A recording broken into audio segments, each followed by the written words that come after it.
નમસ્કાર મિત્રો આપની સાથે હું છું પિનલગીરી ગોસ્વામી।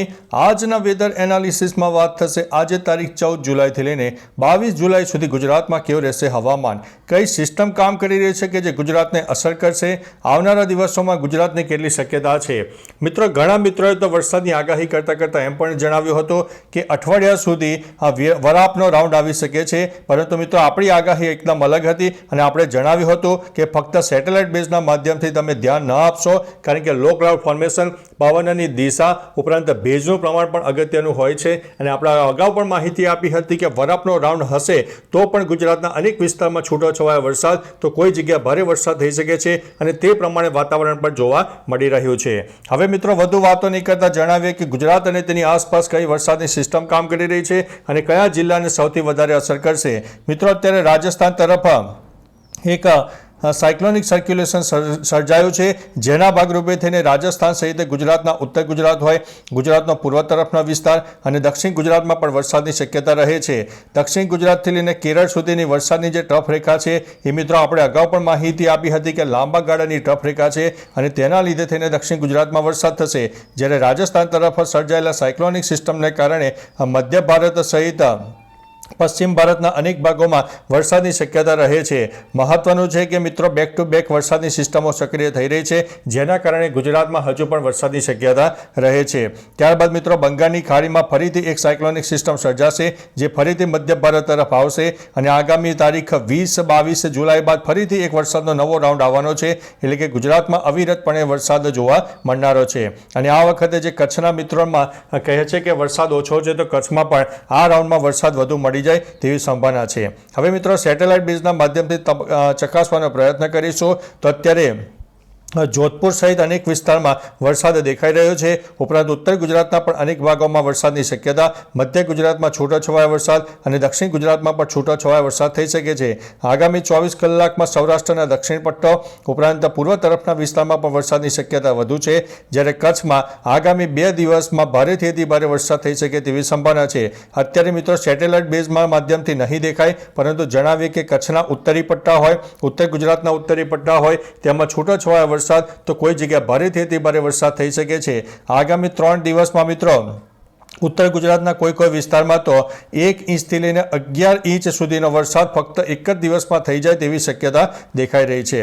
હવે મિત્રો વાતાવરણમાં જે અસ્થિરતા સર્જાય છે તેની પણ આપણે સમગ્ર વાત કરીશું, તો વાતાવરણમાં અસ્થિરતાને કારણે વરસાદ પડી શકે છે અને આ જે સાયક્લોનિક સિસ્ટમ છે અને તેની ટફ રેખા છે એ 12 જુલાઈ સુધીમાં મધ્યપ્રદેશ અને ગુજરાતના સરહદી વિસ્તારો સુધી પહોંચી ગયું છે, જેના લીધે થઈને વાતાવરણમાં અસ્થિરતા ઊભી થતાં ફરીથી વરસાદમાં વધારો થવાની શક્યતા અને હળવા મધ્યમ વરસાદની શક્યતા રહે છે।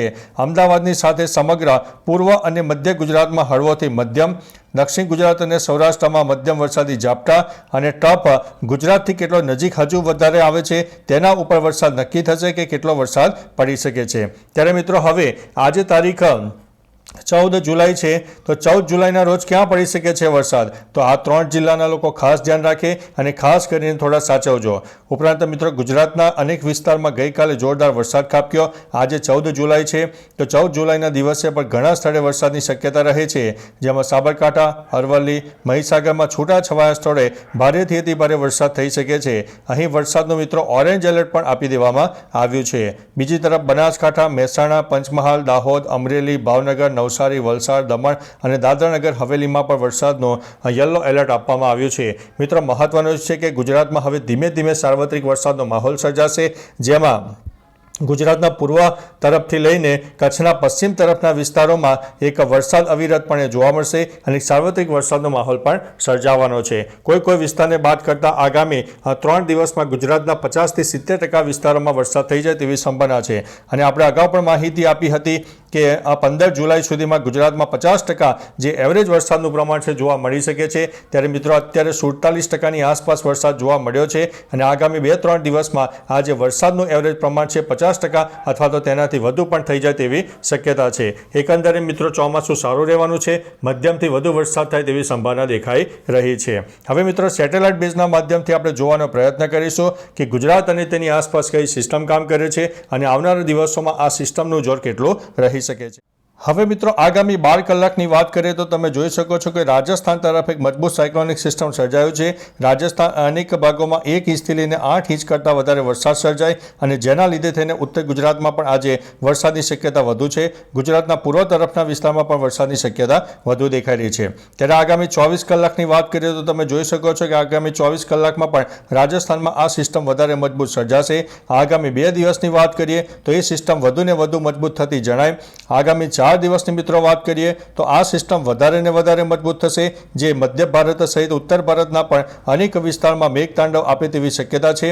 પૂર્વ ભારતના પણ અનેક ભાગોમાં મેઘતાંડવ થાય તેવી શક્યતા છે અને આ સિસ્ટમ મજબૂત બનતા ગુજરાતને પણ તેની વ્યાપક અસર થવાની છે.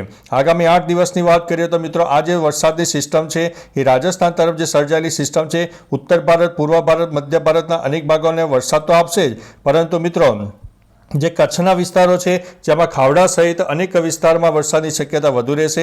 એટલે આગામી 8 દિવસમાં કચ્છના પણ અનેક ભાગોમાં કે જ્યાં વરસાદ નથી થયો ત્યાં પણ વરસાદની શક્યતા આપણને દેખાઈ રહી છે. મહત્વનું છે કે મિત્રો અત્યારે જ્યારે વરસાદની સિસ્ટમો એક પછી એક સક્રિય થઈ રહી છે, જેના ભાગરૂપે તેને ગુજરાત અને તેની આસપાસ વરસાદની શક્યતા વધુ છે. તમે જોઈ શકો છો કે તારીખ 15 તારીખે સેટેલાઇટ બેઝ નહીં બતાવે, પરંતુ દક્ષિણ ગુજરાતથી લઈને કેરળ સુધી વરસાદની ટ્રફરેખા સર્જાય છે. ગુજરાતમાં એક વરસાદનો રાઉન્ડ જોવા મળશે. 16 તારીખે જોઈ શકો છો, 17 તારીખ, 18 તારીખ, 19 તારીખ, 20 તારીખ, એટલે 19 અને મિત્રો 20 તારીખનું જે સેશન છે તેમાં ખાસ કરીને કચ્છના અનેક ભાગોમાં વરસાદની શક્યતા રહે છે. તારીખ 19 અને મિત્રો 20 ખાસ ગણીને કચ્છના જે મિત્રો છે તેમને ગણીને ચાલવાની રહેશે. ત્યારબાદ મિત્રો તારીખ 20 તારીખ બાદ 21 તારીખનું જોઈએ તો 21 તારીખ બાદ ફરીથી એક બંગાળની ખાડીની સાયક્લોનિક સિસ્ટમ આવશે. 22 તારીખે એ સિસ્ટમ મધ્ય ભારત તરફ આવે. 23 તારીખે વધુ મજબૂત થતી જણાય.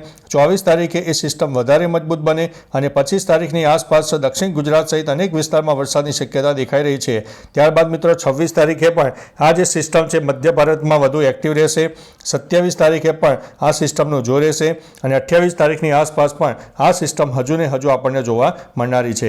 એકંદરે મિત્રો ટૂંકુને ટચ જણાવીએ તે આ વખતે જે સિસ્ટમો સર્જાય છે તેમાં ખાસ એક પરિબળ એવું છે કે જેની અંદર અરબી સમુદ્રના ભેજવાળા પવન આપણને જોરદાર મળે છે. બંગાળની ખાડીના ભેજવાળા પવનો ઉપરાંત બંગાળની ખાડીની સિસ્ટમો પણ કામ કરી રહી છે. એટલે બધા પ્રકારના પરિબળો છે ગુજરાત સુધી વરસાદ લાવવામાં એક અગત્યનો ભાગ ભજવી રહ્યા છે. મહત્વનું છે કે મિત્રો આપણે અગાઉ માહિતી આપી હતી કે દક્ષિણ ગુજરાતથી લઈને કેરળ સુધીની જે ટ્રફ રેખા છે સૌથી લાંબા ગાળાની ટ્રફ રેખા આ વખત દેખાય છે, જેના ભાગરૂપે થઈને દક્ષિણ ભારતના તટીય વિસ્તારો અને દક્ષિણ ગુજરાતના અનેક ભાગોમાં છૂટાછવાયા વરસાદ આપણને 28 જુલાઈ સુધી તો ચોક્કસથી જોવા મળનારો છે. બાકી મિત્રો તમારા વિસ્તારમાં વરસાદનું પ્રમાણ કેવું છે, તમામ પ્રકારની માહિતી આપજો જેથી અન્ય મિત્રો પણ જાણી શકે. તો ચાલો મિત્રો ફરીથી દેશ અને દુનિયાના તાજા સમાચાર અને હવામાનની લેટેસ્ટ માહિતી લઈને મળતા રહીશો. ત્યાં સુધી અમને રજા આપશો. નમસ્તે.